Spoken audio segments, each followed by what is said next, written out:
Have you ever been the victim of another person's deceitful behavior? Well, today we're going to talk about Esau and just how he was duped out of a very valuable thing. And yet his reactions and his words indicate that there's something deeper going on in his own life. We'll talk all about that on today's episode. Welcome to Everyday Truth with Kurt Skelly. We believe the Bible is true and relevant to everyone, everywhere, every day. If today's conversation is a help to you, take a moment to leave a review or share it with a friend. Thanks for listening. Now, let's join Kurt for today's episode. Hey friends, welcome back to today's episode of Everyday Truth.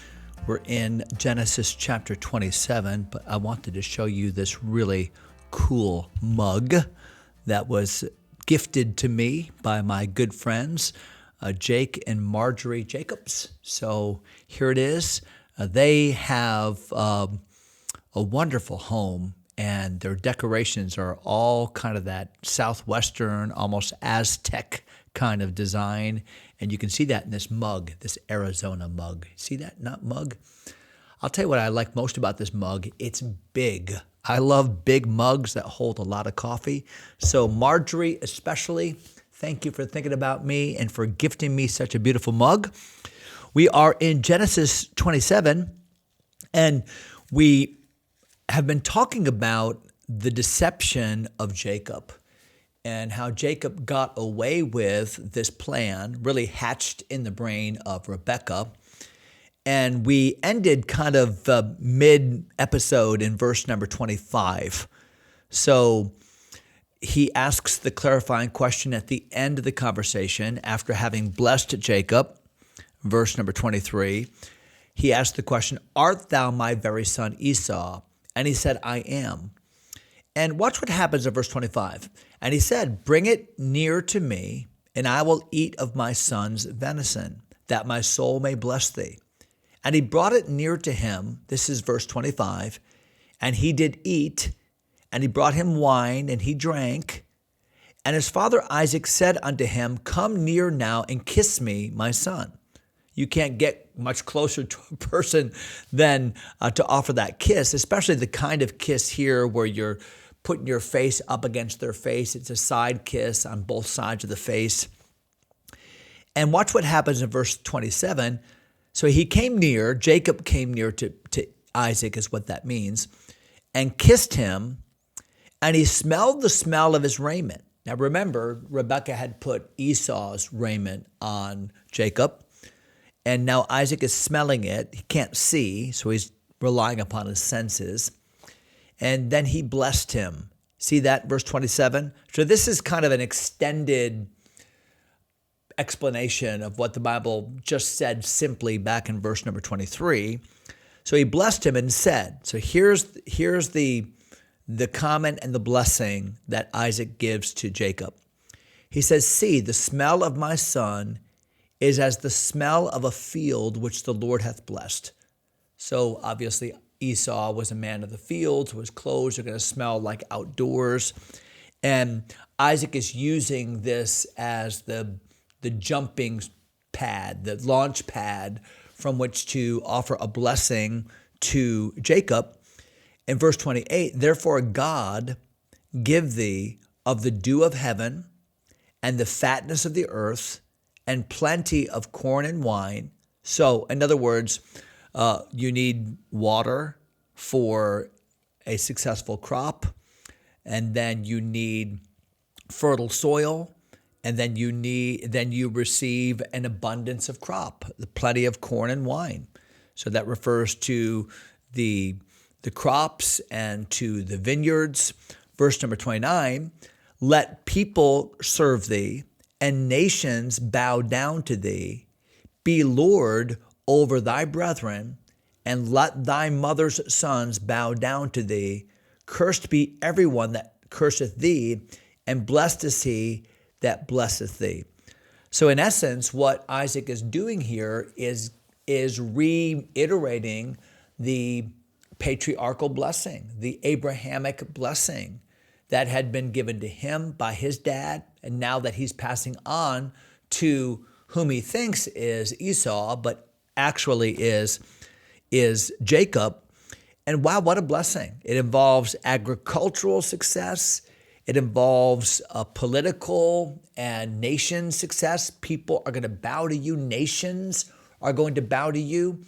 And we find that to be literally true. When Jacob is brought by his son Joseph into Egypt, and remember, Joseph is leading Egypt as the prime minister of Pharaoh, and nations are literally coming and bowing down. Excuse me.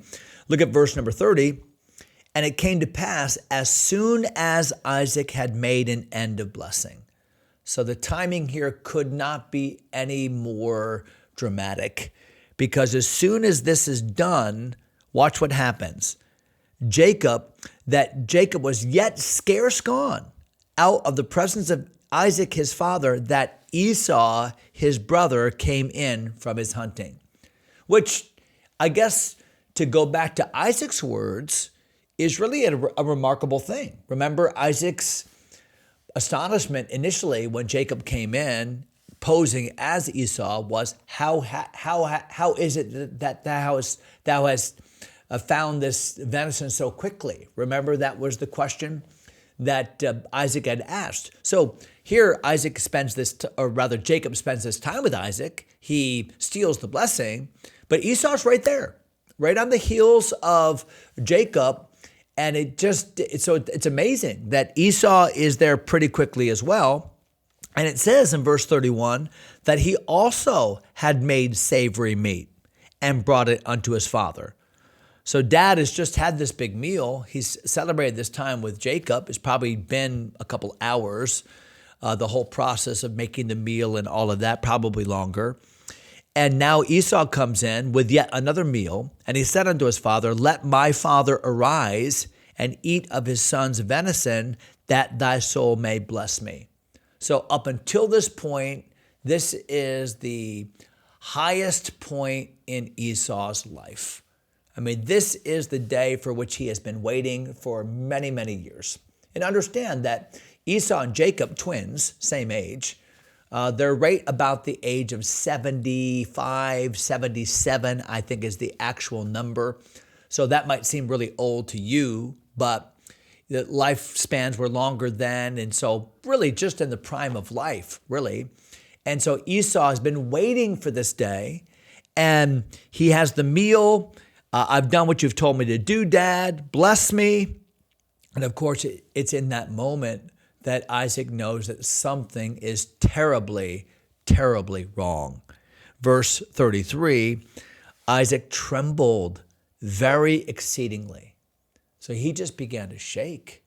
You can imagine his blood pressure just going through the roof as he begins to realize, I have been duped.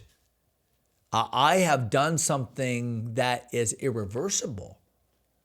I am shuddering to think about all that's happened. I mean, and there's so many angles. The betrayal of dad, the betrayal of brother, the offering of the blessing, the lineage of the patriarchal blessing down through generations. I mean, all of this. Have you ever been deceived, and then later on you found out and you just were like, oh, how could I have been so dumb? How could I have been fooled? How could I have been taken in? So all of that's happening right now with Isaac, and Isaac finally musters up the words, who? Where is he that hath taken venison and brought it to me? So here I am, Dad. Time to eat my venison. Who? Who are you? What about the one that was just here? That's what he's saying. Verse 33, I have eaten of all before thou camest. I've blessed him. Yea, he shall be blessed. In other words, Esau, you're too late. My son has already come. I've already given the blessing. I've already spoken the word. I've already eaten the meal. It's already done. Can you imagine just how quickly the countenance of Esau falls as he realizes that he has just suffered the most awful setup of all time and realizes that the only thing of value left in his life, that blessing, has now been taken from him. Just like the birthright some time before was stolen from him. Now the blessing. Would you see verse number 34, the response of Esau? And when Esau heard the words of his father, he cried. He cried with a great and exceeding bitter cry. Tears of bitterness, a cry of lamentation. Why? Because nothing can be done. All he can do now is lament. I imagine that if Rebekah could overhear a conversation from outside the tent, that they're all hearing the bitter cry of Esau. Can you see the servants with a puzzled look? Can you see the face of Rebekah and Jacob? Is there any compunction whatsoever on their part for what they've done? Is there even a tinge of remorse or compassion? We don't know, but Esau is crying bitterly. And watch what he says in verse 34. And he says to his father, "Bless me, even me also, O my father." And I find in that a reasonable request. Esau doesn't say, revoke the blessing that you've given to Jacob. I mean, Esau knows how it works. Once the blessing has been pronounced, it's the word. It's been said. It is incontrovertible. But what Esau says is, can I at least share in that blessing? Can I have an equal blessing? Can I have a blessing as well? And watch the answer of his dad in verse 35. Or rather, Esau goes on to say some more in verse 35. And he said, Dad says in verse 35, I'll be okay. Dad says in verse 35, "Thy brother came with subtlety and hath taken away thy blessing." Your brother cheated you. He stole what was intended for you, thy blessing. What a stinging statement that must have been. And Isaac is not rebuking Esau. He's stating what had happened. And just the fact of the matter was, Esau, I cannot honor your request. And he said, "Is not he rightly named Jacob? For he hath," this is Esau speaking, "for he hath supplanted me." That's what Jacob means, supplanter, heel grabber, deceiver. He has Jacobed me, to use his name as a verb. He has supplanted me these 2 times. He took away my birthright, and behold, now he hath taken away my blessing. And he said again to his father, "Hast thou not reserved a blessing for me?" Now, I think I'm going to stop in that verse, but I do want to make a comment or two about it. And that is, when we are in deep pain and anger, we tend to think and speak irrationally. And I don't know that the request of Esau is necessarily irrational, but I think his estimation of the history he has with Jacob is a bit irrational. Because did you hear what he said? He said that he has supplanted me these 2 times. He took away my birthright. Now, is that true? Yes, it is.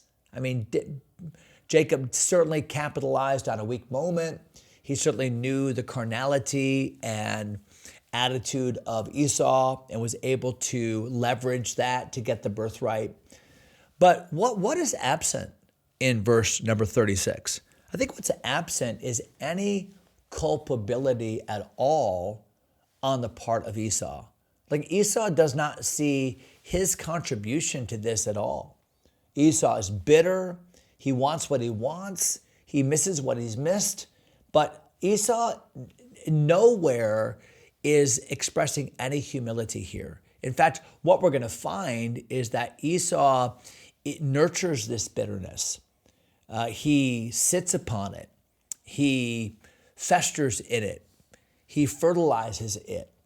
And it becomes a sore that makes him make or it influences him to make some really bad future choices. Now, ultimately, Esau forgives and ultimately the brothers are restored, but damage is being done and damage will yet be done, as we shall see. So let's stop there in verse 36. We'll come back to verse 37 next episode. Until then, have a great day in the Lord. God bless you, my friends.